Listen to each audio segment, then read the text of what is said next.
নমস্কাৰ, মই ৰঞ্জন। মোৰ চেনেললৈ আপোনাক স্বাগতম জনাইছোঁ। আজিৰ ভিডিঅ'ত আপোনালোকে দেখিব, এয়া আছে গোৱালপাৰাৰ যিটো সূৰ্য পাহাৰ আছে তাত থকা মন্দিৰ। বলবম উপলক্ষে আমাৰ চামতাৰ পৰা এটা দল গৈছিলে, তাৰে ভিডিঅ'টি মই আপলোড কৰিছোঁ। আপলোড কৰি বহুত পলম হৈ গ'ল, আৰু আছে আপলোড কৰিবলৈ। বিভিন্ন অসুবিধাৰ কাৰণে আপলোড কৰিব পৰা নাই, বহুত পেইণ্ডিং হৈ আছে, গেলাৰী ভৰ্তি হৈছে। যা হওক, এয়া চাওক, আপোনালোকৰ ভিডিঅ'টো শেষলৈকে চাব, নিশ্চয় ভাল পাব। কিন্তু এই ভিডিঅ'টি আপোনালোকৰ অলপ ছুটি হৈ গ'ল, কাৰণ অহা যোৱা ট'টেলি দেখুওৱা নহ'ল। কাৰণ তেওঁলোকে ভিডিঅ' মানে এনেকৈ দিছে, আৰু কাৰণ তেওঁলোকে তাত যিহেতু বিশেষ কামত গৈছে। এতিয়া আমি যেনেকৈ বনাওঁ তেওঁলোকে সেই ধৰণে বনাব অলপ অসুবিধা হ'ব, কাৰণ এতিয়া আমিতো নিজে বনালে অলপ বেলেগ ধৰণৰ হয়। আৰু তেওঁলোকে যি নহওক, ধন্যবাদ জনাইছোঁ দাদাসকলক। সকলোৱে ধন্যবাদ, সকলোৱে ভালে হওক তাৰে কামনা কৰিছোঁ। এই ভিডিঅ'টো আপোনালোকে দেখিব, সূৰ্য পাহাৰৰ যি মন্দিৰ আছে, শিৱ মন্দিৰ হওক, বিভিন্ন মন্দিৰ আছে। মোৰ ভিডিঅ' চাইছে নিশ্চয়। আগৰ ভিডিঅ'বিলাকত মই গোৱালপাৰা যিটো পিকনিক খাবলৈ গৈছিলোঁ, তাৰে পাৰ্ট 1 পাৰ্ট 2 নিশ্চয় চাইছে। যিসকলে গম পাইছে, যিসকলে চোৱা নাই চাব পাৰিব। এয়া চাওক, ইয়াতে বহুত পৰিৱেশটো সুন্দৰেই হয়। বলবম উপলক্ষে এই যিটো যাত্ৰা, তেওঁলোকে প্ৰতি বছৰে বিভিন্ন ঠাইত ঘূৰি ফুৰে। চামতা বুলি নহয়, বিভিন্ন অঞ্চলত যাই তেওঁলোকে যোৱাবাৰ বশিষ্ঠত গৈছিলে, এইবাৰ সূৰ্য পাহাৰ, এনেকৈ বিভিন্ন জেগাত গৈছে। আৰু অজস্ৰ মানুহ, বহুত ভিৰ। মোৰো ইচ্ছা আছিলে, কিন্তু মোৰ নহ'ল বাৰু বিশেষ অসুবিধাৰ কাৰণে। কাৰণ মোৰ স্কুল থাকে বা বিভিন্ন কাৰণত মই যাব নোৱাৰিলোঁ। কাৰণ ৰাতি টোপনি ক্ষতি কৰিলে ৰাতিপুৱা অসুবিধা হ'ব, শুই উঠাত দেৰি হ'ব। সেইবাবে এনেই মন্দিৰ দৰ্শন কৰিছোঁ। আৰু যা হওক, বাবাক প্ৰণাম কৰিছোঁ, আপোনালোকক প্ৰণাম কৰিব। ভক্তিটো আচলতে যদি আপুনি যাব নোৱাৰে, আপোনাৰ অন্তৰৰ পৰা ভাবিব, সেয়াই যথেষ্ট। যদি যাব পাৰে, সেইটো কথাটো বেলেগ। আৰু যিসকলে সুবিধা বা যিসকলে যাব পাৰে, তেওঁলোকৰ কথাটো বেলেগ। আৰু সেইধৰণে এয়া চাওক, তেওঁলোকে বিভিন্ন মানে ঠাই এনে ঘূৰি ঘূৰি, মানে ইয়াত শেষত তাত গৈছে, গোৱালপাৰা গৈছে। আৰু বিভিন্ন ভিডিঅ' আছে বাৰু, তেওঁৰ গোটেই ভিডিঅ' মোক দিয়া নাই, এই গোৱালপাৰা চিৰিজৰ দিছে। এই চিৰিজটো আপোনালোকে চাই থাকক, আপোনালোকে গম পাব। এই পাহাৰ আপোনালোকে মোৰ ভিডিঅ'ত দেখিছে, বিভিন্ন ওখ বা বিভিন্ন বহুত মানে হেৰি আছে, আৰু চাব লগা বহুত আছে। এদিনত সম্পূৰ্ণ ঘূৰা নহয়। বুদ্ধ স্তূপবিলাকো আছে, আপোনালোকে দেখিছে।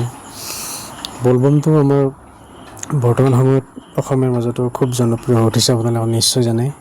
আগতে যদিও এনেই ধৰণৰ পৰিৱেশ নাছিল, এতিয়া পৰিৱেশটো বহুতেই মানে বহুত বেছি আগবাঢ়ি গৈছে।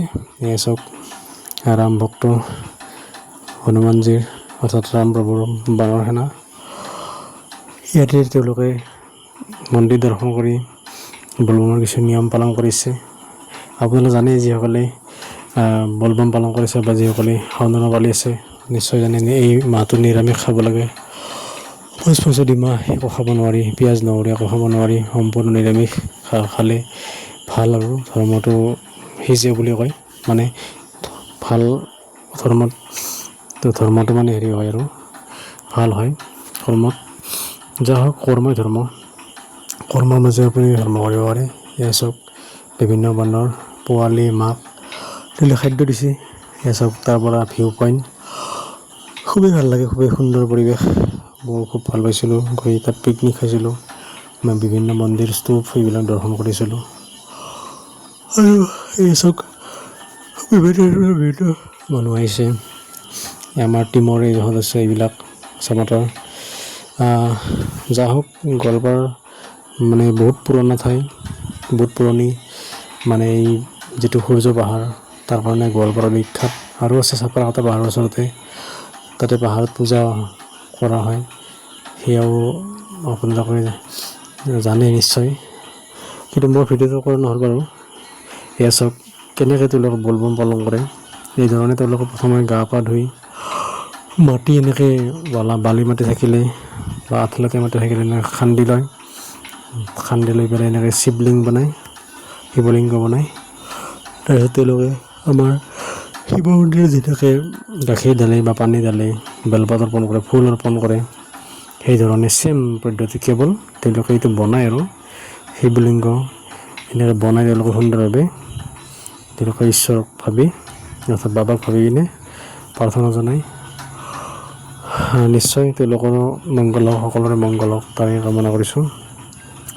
ভগৱানে সকলোৱে ভালৰ ঘৰ হওক, সেইটো বিচাৰোঁ। সকলোৱে সুখ শান্তিৰে জীয়াই থাকক।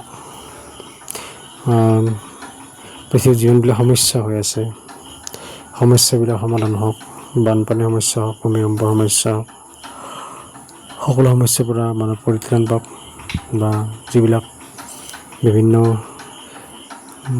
ঠায়ে ঠায়ে বিভিন্ন ঘটনাবিলাক হৈ আছে, সেইবিলাক নহওক।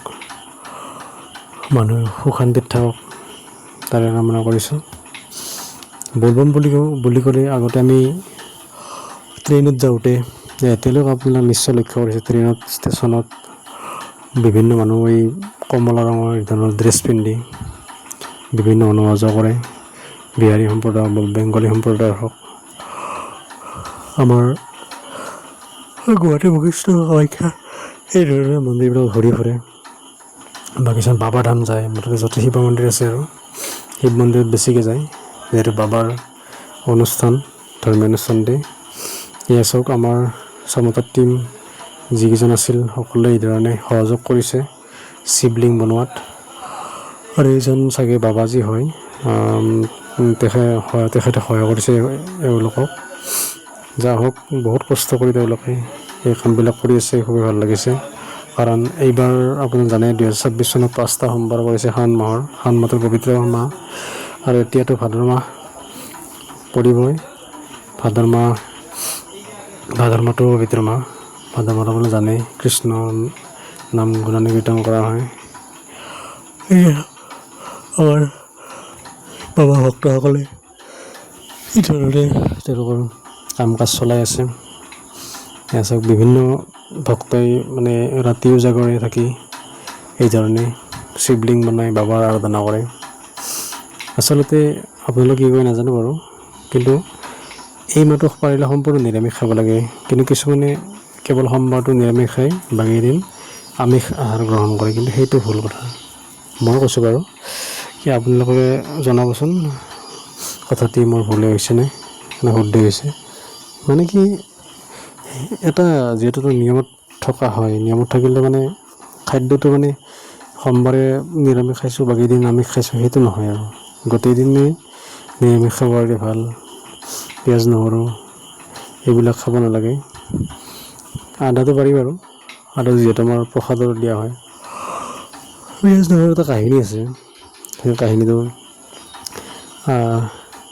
মই এইটো ভিডিঅ'ত নকওঁ বাৰু, কেতিয়াবা এই ধৰণৰ ভিডিঅ' বনালে মই নিশ্চয় ক'ম, বা নতুবা মই আপোনালোকৰ ডেছক্ৰিপশ্যনত দি দিব আৰু চাব লাগিব। কিন্তু কাহিনীটো অলপ দীঘল হয়। যিটো পিঁয়াজ আৰু নহৰু সেইটো কিয় নাখায়, সেইটো খাই মন্দিৰতো যাব নাপায়, বা সেইটো আঞ্জাটো দিয়া খাব নালাগে, কেঁচাও খাব নালাগে। সেইটো এটা অশুচি বুলি মনা হয়। পিঁয়াজ নহৰুটো আমিষৰ সমান, আমিষ আহাৰ খালে যেনেকুৱা অশুচি হয়, সেইদৰে পিঁয়াজ নহৰু খালেও সেইটো অশুচি হয়। চাওক, মিথুন আমাৰ চামতৰ ল'ৰা বহুত কেইজন গৈছে, মোটামুটি 15-16 জনৰ বেছি হ'ব চাগে। মোক ভিডিঅ'টো বনাই দিছে বাৰু, কিন্তু গোটেইখিনি সম্পূৰ্ণ মই ক'ব নোৱাৰিম কিমানজন গৈছে। যাই হওক, মই আকৌ ধন্যবাদ জনাইছোঁ তেওঁলোকে যাতে ভালে ভালে আহক, যাত্ৰা শুভ হওক, সফল হওক এই কৰ্মত। এয়া চাওক, তেওঁলোকে বেলপাত অৰ্পণ কৰিছে, প্ৰসাদ দিছে, চাকি ধূপ ধূনা জ্বলাই প্ৰাৰ্থনা জনাইছে বাবাক। আৰু বলবম বুলি ক'লে এই সাজযোৰ পৰিধান কৰিলে এটা মনত ভক্তিভাৱ জাগ্ৰত হয়। বেলেগ ড্ৰেছতো কিন্তু এটা চব ক্ষেত্ৰতে এটা ড্ৰেছ থাকে না, আপোনালোকে জানেই নিশ্চয়। আমি ধৰি লওক বিভিন্ন কামত বিভিন্ন ড্ৰেছ ব্যৱহাৰ কৰোঁ। গা ধুওঁতে বেলেগ ড্ৰেছ, স্কুল যাওঁতে বেলেগ ড্ৰেছ, প্ৰতিটো কৰ্ম অনুযায়ী আমাৰ ড্ৰেছ বেলেগ থাকে। কিছুমানে লংপেণ্ট পিন্ধে, কিছুমানে লংপেণ্ট পিন্ধি আহিব নালাগে বাৰু। ইয়াতে আপোনাৰ পাৰিলে ধুতি, কমলা ৰঙৰ ধুতি আৰু বা হাফ পেণ্ট, কমলা ৰঙৰ যিটো টি চাৰ্ট বা মহাকাল লিখা থকা চাৰ্টো পোৱা যায়, সেয়ে আপোনালোকে কিনিব পাৰে। তেতিয়া এটা মনত ভক্তিভাৱ জাগ্ৰত হয়, বাবা সোনকালে সন্তুষ্ট হয়। আৰু এতিয়া গলত অৰ্থাৎ গাত এইখনৰ নাম লিখাই থকা ওম নমঃ শিৱায় বা মহাকাল লিখাই থকা এই ধৰণে কাপোৰ এখন উৰিব পাৰি। এনেকৈ এয়া দেখিছে আপোনালোকে, গাত এখন কাপোৰ লৈছে। কিছুমান গামোচা লয়, গামোচা ল'ব পাৰি, যিহেতু আমাৰ গামোচাটো অসমীয়াৰ আমাৰ বাপতিসাহোন ৰঙালী বিহুৰ দৰে আপুৰুগীয়া আমাৰ সম্পদ, আমাৰ জাতিৰ স্বাভিমান। আৰু আপোনালোকৰ ৰুদ্ৰাক্ষৰ মালা পিন্ধিব লাগে, পাৰিলে বাহুতো পিন্ধিব লাগে। মানে যেনেকৈ শিৱ বাবাৰ বাহুত বা হাতত আছে মণিকন্দাৰ ওচৰত, তেনেকৈ ডিঙিত এই ধৰণে পিন্ধিব লাগে। এইকেইদিন খুবেই ভাল লাগে। আপুনি জানেই গান বাজি যেতিয়া আমাৰ ল'ৰা মানুহবিলাকে এই ধৰণটো যাত্ৰা কৰে, বলবমৰ গান খুবেই ভাল লাগে। গোটেই ৰাতি গান বাজি থাকে। প্ৰতিটো ৰবিবাৰ ৰাতি আপোনালোকে নিশ্চয় লক্ষ্য কৰিছে, টোপনি সকলোৰে কমিছে গান শুনি কিনে। ভালো লাগে, হৃদয়ত দৰ্শন কৰিবলৈ ভাল, এটা ভক্তিভাৱ আধ্যাত্মিকভাৱ জাগৃত হয়। এয়া চাওক, বাবাৰ ওচৰত বিভিন্ন নিবেদন কৰিছে তেওঁলোকে। ভাল, আচলতে আমি যিমান পাৰোঁ এই ধৰণৰ ধৰ্মত চলিব লাগে। ধৰ্ম মানে কি? কৰ্মই ধৰ্ম হয়। বা পাৰিলে আপুনি এই ধৰণে বলবম যাওক, মন্দিৰ দৰ্শন কৰক, এই ধৰণে সেৱা কৰক, উপাসনা কৰক, মাহ প্ৰসাদ আগবঢ়াওক, চাকি ধূপ দিয়ক, বেলপাত গাখীৰ বা পানী অৰ্পণ কৰক, খুবেই ভাল। আৰু পাৰিলে তেওঁক যিমান পাৰি নামটো লৈ থাকক। আৰু এই সময়ত আপোনালোকে জানেই বগা বস্ত্ৰ পিন্ধিব লাগে। গোটেই মাহটো আপুনি শুদ্ধ বগা বস্ত্ৰ পৰিধান কৰি থাকিলে ভাল। কাৰণ ইয়াৰ কাহিনীটো আপুনি জানে, মহাদেৱ প্ৰভু যেতিয়া নীলকণ্ঠ হৈছিল, সাগৰ মন্থনৰ ইয়াৰ লগত জড়িত। ধন্যবাদ। ভিডিঅ'টো শেষলৈকে চোৱাৰ বাবে আকৌ লগ পাম।